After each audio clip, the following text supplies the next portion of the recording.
नमस्कार दोस्तों, स्वागत आपका हमारे चैनल पर। तुमने स्कूल का बिजली का बिल जमा करा दिया? स्कूल से घर में घुसते ही रिद्धिमा ने अपने पति ऋषभ से पूछा। नहीं, आज जमा करवाना भूल गया, ऋषभ ने जवाब दिया। आज लास्ट डेट थी, आज जमा नहीं करवाया तो पेनल्टी के साथ जमा करवाना होगा। ऐसा करो, तुम मुझे पैसे और बिल दे दो, मैं जब बच्चों को ट्यूशन पढ़ाने जाऊंगी तब जमा करवा दूंगी, रिद्धिमा ने कहा। मैं करवा दूंगा ना, ऋषभ ने कहा।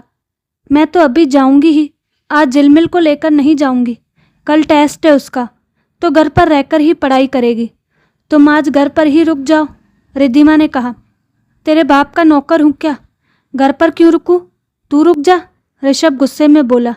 ऋषभ द्वारा गुस्सा किए जाने के कारण रिद्धिमा समझ गई थी कि हमेशा की तरह ऋषभ ने पैसे इधर उधर उड़ा दिए हैं।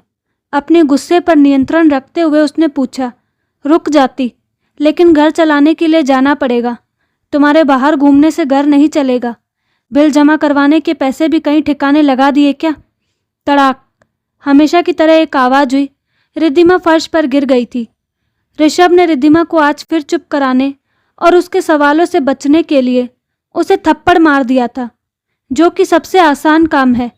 बिजली का बिल रिद्धिमा के मुंह पर फेंकता हुआ ऋषभ हमेशा की तरह घर से बाहर चला गया था। रिद्धिमा सोच रही थी कि कल नाहक की इस इंसान की चिकनी चुपड़ी बातों में आ गई और उसे बिल जमा करवाने के लिए दे दिया। कल तो कैसे कह रहा था कि मैं अपनी बेटी के लिए बदल गया हूँ। तुम थक जाती हो, कुछ काम तो मैं कर ही सकता हूँ। मैं मूर्ख, हर बार की तरह फिर ठग ही गई। पता नहीं ईश्वर ने हम स्त्रियों में कौन सा भावनाओं का कीड़ा डाला है। रिद्धिमा ने अपने आंसू पोंछे और उठकर किचन में गई। झिलमिल और खुद के लिए रोटी सेकी, खुद खाया और झिलमिल को खिलाया। उसके पास तो दुखी होने का भी वक्त नहीं था। खाना कहते हुए वह सोच रही थी कि बिजली का बिल कैसे जमा करवाएगी। जमा नहीं करवाया तो नौकरी खतरे में पड़ जाएगी। अगर नौकरी गई तो खुद का और झिलमिल का पेट कैसे भरेगी। आखिर उसे एक उपाय सूझ ही गया। उसने अपनी बचत और ट्यूशन के बच्चों से एडवांस लेकर बिल जमा करवाने का निश्चय किया। अपनी बचत, बिल और झिलमिल को लेकर रिद्धिमा बच्चों को ट्यूशन पढ़ाने चली गई। रिद्धिमा और ऋषभ की शादी को 7 साल हो गए थे। रिद्धिमा शादी से पहले से ही शौक के तौर पर नौकरी करती थी। वह एक स्कूल में टीचर थी। शादी के बाद भी उसने नौकरी जारी रखी थी। शादी के बाद सास ससुर के साथ रहते हुए उसे कभी इस बात का भान ही नहीं हुआ था कि ऋषभ घर के बाहर नौकरी करने के बहाने जाता है और इधर उधर आवारागर्दी करके वापस आ जाता है। उसके सास ससुर ने शादी के वक्त भी यह बात छुपाई थी कि ऋषभ बेरोजगार है।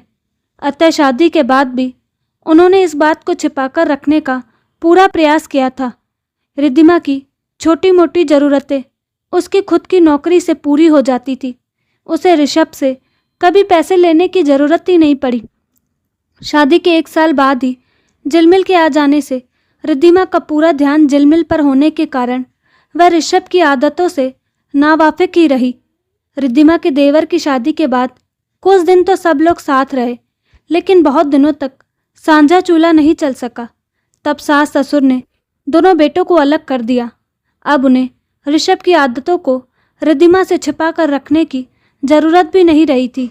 उनकी सोच थी कि अब तो बच्ची भी हो गई है तो रिद्धिमा को यह शादी निभानी ही पड़ेगी। उनके बेटे का घर बना रहेगा। रिद्धिमा ने अब तक जेल लिया तो अपनी बच्ची की खातिर आगे भी जेल ही लेगी। अलग होने के बाद रिद्धिमा जब भी ऋषभ से कुछ सामान लाने के लिए कहती तो ऋषभ या तो मना कर देता या सामान लाने के लिए उसी से पैसे लेता। रिद्धिमा जितने भी पैसे देती ऋषभ उनमें से कभी कुछ वापस नहीं देता। अब रिद्धिमा की नौकरी से घर के खर्चे पूरे नहीं पड़ रहे थे। उसने ऋषभ से 2-4 बार पूछा भी कि आप अपनी कमाई का क्या करते हो। ऋषभ से कभी कोई संतोषजनक उत्तर नहीं मिला। रिद्धिमा ने अब ऋषभ से घर खर्च के लिए सीधे सीधे पैसे मांगने शुरू किए। ऋषभ पहले तो गुस्सा करता था और उसके बाद उसने रिद्धिमा पर हाथ उठाना शुरू कर दिया। रिद्धिमा ने घर खर्च चलाने के लिए ट्यूशन पढ़ाना शुरू कर दिया था। रिद्धिमा कितनी बार ही सोचती थी कि इस रिश्ते से अपने आप को मुक्त कर ले, ऋषभ और उसके घर को हमेशा के लिए छोड़कर चली जाए। लेकिन फिर सोचती थी कि कम से कम यहाँ उसे सिर ढकने के लिए छत तो मिल रही है। उसकी छोटी सी नौकरी से घर ही इतना मुश्किल से चलता है, अलग घर का किराया कैसे भरेगी? मम्मी पापा के घर भी तो नहीं जा सकती। अभी तो केवल एक मर्द का ही अत्याचार झेलना पड़ रहा है। अकेली औरत को बाहर मर्दों की दुनिया में कौन चैन से जीने देगा? अभी तो उसकी छोटी बहनों की शादी भी नहीं हुई। यह दुनिया कहने को ही प्रगतिशील हुई है, बाकी चरित्रहीनता का लेबल अभी भी स्त्री के माथे पर ही लगता है। रिद्धिमा सुबह 4 बजे उठती थी, घर का सारा काम खत्म करती, अपना और झिलमिल का टिफ़िन पैक करती, ऋषभ के लिए ब्रेकफास्ट और लंच बनाकर रखती और फिर झिलमिल को स्कूल छोड़ते हुए अपने स्कूल जाती। स्कूल से लौटते हुए वही झिलमिल को लेकर आती। उसके बाद झिलमिल को लेकर ट्यूशन पढ़ाने चली जाती।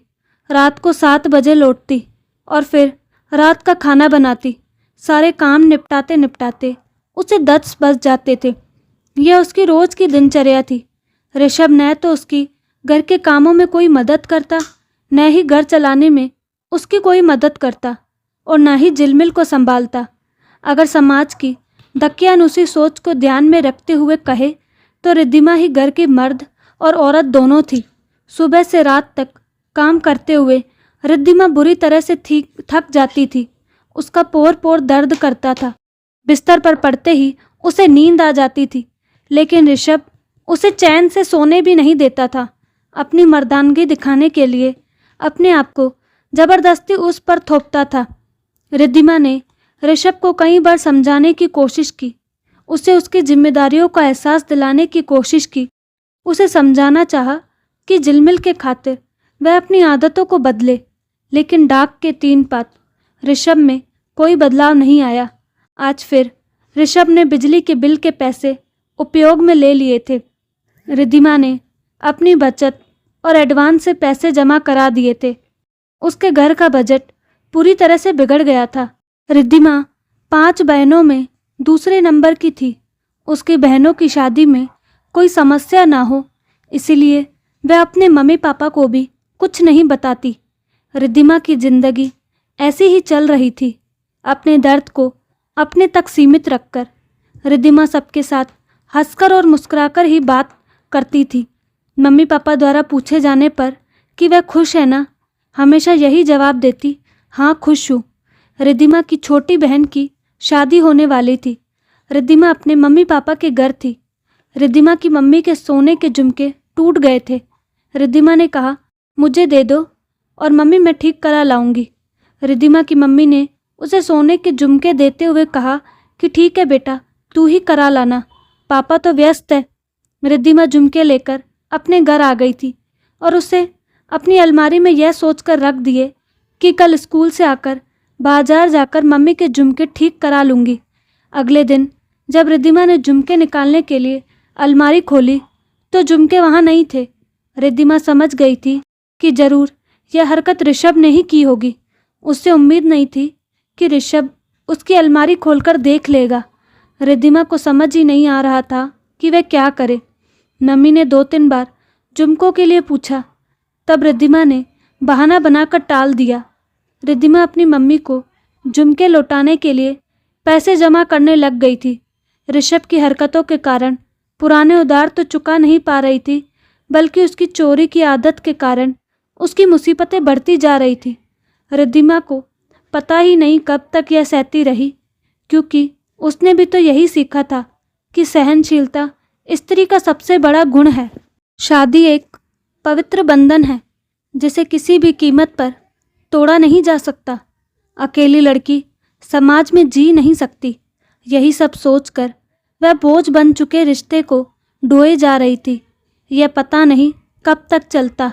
अगर रिद्धिमा ने उस दिन ऋषभ को किसी से फ़ोन पर बातें करते हुए नहीं सुना होता।